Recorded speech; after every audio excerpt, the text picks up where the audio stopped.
নমস্কার, কেমন আছেন সবাই? এলিয়ার গৃহকোণের আরও একটি নতুন ভিডিওতে আপনাদের সবাইকে স্বাগত। থাম্বনেইল দেখেই বুঝে গেছেন আজ একটা রান্নার ভিডিও শেয়ার করব অনেক দিন পর। তো একটা স্পেশাল মশলা দিয়ে আজ আমি শেয়ার করব মাছের মাথা দিয়ে বাঁধাকপির ঘন্ট। তো চলুন রান্না শুরু করা যাক। কী কী লাগছে দেখে নিই। ওই যে বাঁধাকপি কুচিয়ে রাখা রয়েছে, আদা, রসুন, আলু, টমেটো, পেঁয়াজ আর ওই যে মাছের মাথা। এখানে আদা রসুনটাকে আর অল্প একটু পেঁয়াজ সেটাকে দিয়ে আমি কিন্তু ভালো করে মিক্সিতে গ্রাইন্ড করে নেব।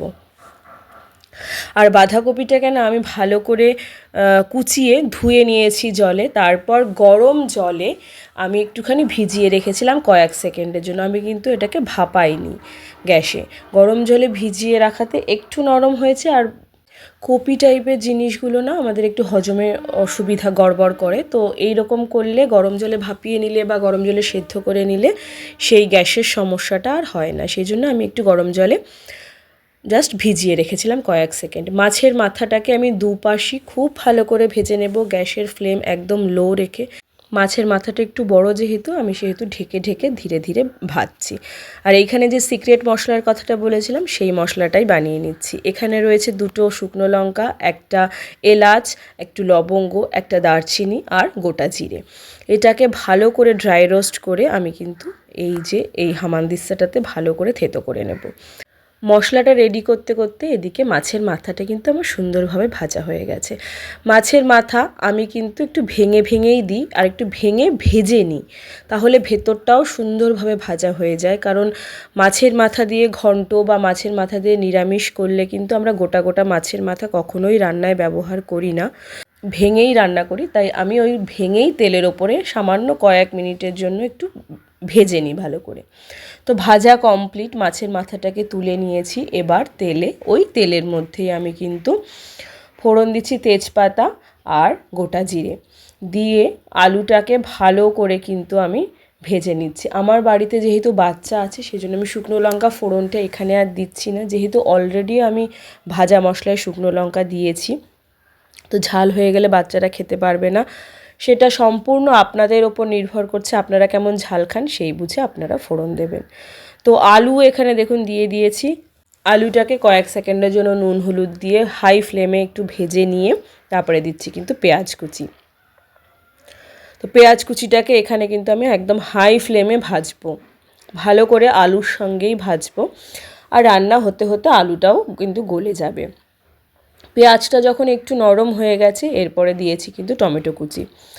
আমি কিন্তু টমেটো আর পেঁয়াজ র্যান্ডাম চপ করেছি, আপনারা আপনাদের মতো করে করে নেবেন। মাঝারি সাইজের একটা গোটা পেঁয়াজ দিয়েছি আর একটা টমেটো দিয়েছি। তো এখানে একটু ঢেকে দিয়েছি যাতে আলুটাও একটু সফট হয়, টমেটোটাও একটু সফট হয়ে যায় আর পেঁয়াজটাও সফট হয়ে যায়। দেখুন কিছুক্ষণ পরে ঢাকনা উঠিয়ে আপনাদের দেখালাম, পুরোটা কিন্তু সফট হয়ে গেছে। আর এই যে দিলাম এটা আগে সেই গ্রাইন্ড করলাম আদা রসুন আর অল্প একটু পেঁয়াজ, সেই পেস্টটাও কিন্তু এখানে দিয়ে দিলাম। এবার এই মশলার মধ্যে দিচ্ছি হচ্ছে হলুদ, জিরে গুঁড়ো, ধনে গুঁড়ো আর দিচ্ছি কাশ্মীরি রেড চিলি পাউডার আর অল্প একটু গরম মশলা। বেশি দেব না, কারণ আমি ওখানে অলরেডি কিন্তু দারচিনি লবঙ্গ এলাচ মশলা করে রেখে দিয়েছি। তাই আপনারা চাইলে আপনাদের দরকার হলে আপনারা বেশিও দিতে পারেন। ওই যে বললাম আমার বাচ্চা আছে সেই জন্য আমি বেশি দেব না, কারণ গরম মশলার ঝালটা না বাচ্চাদের খুব লেগে যায়। তো কষানোর সময় আমি কিন্তু লঙ্কা দিয়ে দিয়েছি। এরপর ভালো করে কিন্তু আমি একটু উষ্ণ গরম জল দিয়ে ভালো করে মশলাটা কষিয়ে নিয়েছি। তারপর কিন্তু আমি এখানে বাঁধাকপিগুলো অ্যাড করছি। তো বাঁধাকপিটাকে দিয়ে খুব ভালো করে কিন্তু আমি মিশিয়ে নেব। মশলা যত ভালো কষানো হয় রান্না কিন্তু তত ভালো হয়। তো দেখুন দেখতেই পাচ্ছেন আমি সুন্দরভাবে মশলাটা মিশিয়ে নিয়েছি আর বাঁধাকপির গায়ে কিন্তু পুরো মশলাটা খুব সুন্দরভাবে মিশে গেছে। যেহেতু আলু আমার এখনও গলেনি, বাঁধাকপিটাও সেদ্ধ করা নেই, সেই জন্য আমি একটু ঢাকনা দিয়ে রাখবো বেশ কিছুক্ষণ।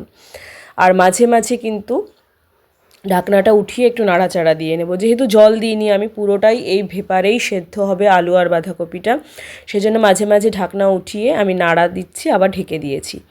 এই করে এই যে দেখুন মাছের মাথাটাও কিন্তু অ্যাড করে দিয়েছি, সেটা স্কিপ হয়ে গেছে, সেটা আর ক্লিপ নেওয়া হয়নি। তার মাঝে একটু নুন দিয়ে নিয়েছিলাম, নুনটা একটু কম লেগেছিল বলে। এখন সুন্দরভাবে কিন্তু আলু আর বাঁধাকপিটা গলে গেছে, আর এই সময় কিন্তু আমি দিচ্ছি ওই ভাজা স্পেশাল মশলাটা। এই মশলাটার জন্যেই কিন্তু বাঁধাকপির স্বাদটা হবে দুর্দান্ত খেতে। একবার এইভাবে ট্রাই করে দেখবেন, সত্যি মুখে লেগে থাকবে বাঁধাকপি। তো এখানে আমি নুন দিয়েছি, নুন আর একটু লাগছিল তাই। আমরা রান্নায় চিনি খাই না, আপনাদের যদি মনে হয় চিনি দেওয়ার, অবশ্যই আপনারা সামান্য পরিমাণে চিনি দিতে পারেন, সেটা আপ টু ইউ।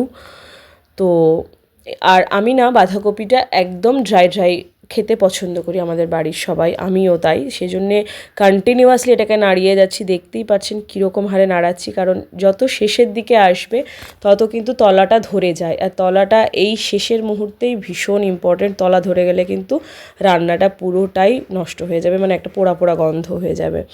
তো কন্টিনিউয়াসলি কিন্তু আমি এখানে নাড়াতে থাকছি, আর গ্যাসের ফ্লেমটা মাঝে মাঝে মিডিয়াম থাকছে, কখনো সিম থাকছে, প্রয়োজন মতো কিন্তু আমি করছি।